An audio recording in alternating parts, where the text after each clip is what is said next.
So I'm going to jump in right away. The very first step is your market assessment, right? Now, when you think about it, when you think about developing real estate, right? Before you even get started on figuring out what you're going to build, what type of property you're going to build, if you're building a single family home or a 20-story skyscraper, you have to understand what market you're in. That's very, very important. The last 2 years in real estate in Canada and as well in the US, it's been very, very volatile because interest rates have been rising, right? So interest rates are going up.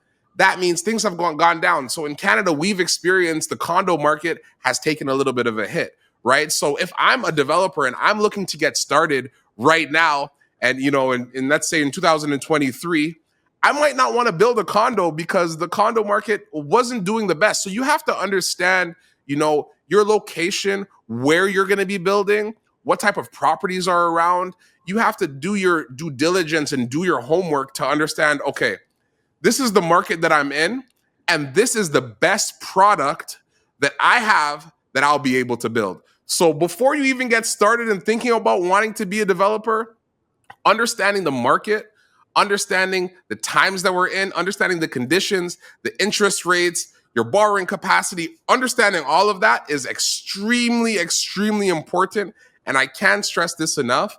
A lot of people get into real estate and development and they think, they can build anything at any time. That's not the case. You have to really understand your craft and you really have to do your due diligence and your homework before you even get started. So knowing your market assessment is very important. And we're going to get into that later on in terms of building your power team. But one great way to do that is finding an amazing realtor in that area that you're working with. If you don't have your real estate license yourself, which everybody should, if you're going to be getting into this real estate game, you want to make sure you're partnering with the best in the business. This is going to be essential to make sure that you're not losing. So this is the very first step, the market assessment. I'm going to pass the ball. So pretty much in the market assessment, let's talk about a few different things. Before I pass it over to Twii, you want to talk about the official plan, the secondary plan, development within proximity, and the environmental indicators. I'm going to pass the ball to my brother Twii Estate. I'm going to let him take it from here. Yeah, so when assessing a market, there's a lot of things that you got to pay attention to, right? So every single municipality, every single city, every town that all of us live in is going to have this thing called an official plan. So an official plan is a document that every city produces and says, this is our plan for the next 5, 10 years, 20 years, right? So within that plan, it lays out areas where they want to see development, right? So it's almost like having a cheat sheet to the future. They're saying, okay, I know that at the corner of Main Street and 123 Street, they want to see a high-rise building. They want to see high-density residential. So with that information, now you can go and now target specific areas within that plan that that are slated for development, right?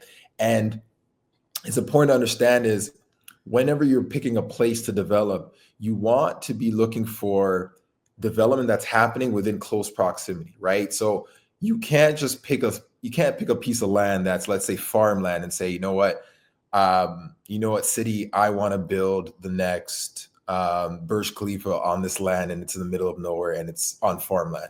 It's probably not going to work, right? So whenever you see development occurring, whenever you start to see construction happening, that's a good indicator that tells you that in this area, in this region, they are looking forward to having further development, right? And then you know that when I approach the city with a plan and idea, that it's going to be received well, it's going to be received favorably because there's already development taking place in and around that area. And economic indicators are very important, right? So when you think of schools that are expanding, when you think of hospitals being built, when you think of immigration, when you think of migration, all these things are massive economic indicators that can help you decide where to focus your efforts, where to put your money essentially, because you know that all these economic factors are working within your favor. If people are moving to a certain part of town, if people are migrating to a certain city, chances are they're going to be places to live, right? I make this joke that real estate's not going nowhere. Like, people aren't going to decide to live outside all of a sudden, right? People are going to need places to live, right? So if you see a lot of migration happen, if you're seeing a lot of development happening, if you're seeing a lot of new things being built, then you can intuitively say that in this area they need housing. Not even if they want it, they need housing, right, to accommodate all that's happening there. And we have an image there of a site that we had targeted in this area called Port Colborne. It's just outside Niagara Falls. And what's unique about this property is this property is surrounded. This property is it's encompassed by all 1 acre lot properties, right? So these are big lot properties. They're very old homes. These are homes from like the 1970s, but these homes are fortunate to have massive backyards, and it kind of sits in the middle of what used to be farmland. So when we're doing our research into this area, we kept driving past this area, and we're like, okay, what's happening here? Like, why is nobody doing anything with this massive piece of land that sits within the middle of all these houses, right? And then once we started investigating through these same steps that I'm telling you, through the official plan, we noticed that the city had wanted to see this area completely revitalized. So for us, we're like, this is opportunity. But the people that live there, nobody's really checking the official plan. Nobody's really checking to see if, that the city wants to improve the area that they live in, right? People are just living, right? People are living, they're going on vacations, they're going about their business. But unbeknownst to them, the city had a plan for this area where their houses sit. So we noticed that they wanted high density residential, and we ended up buying this property, and we bought a bunch of people's backyards, as you can see on the bottom there. And then we came up with a concept, right?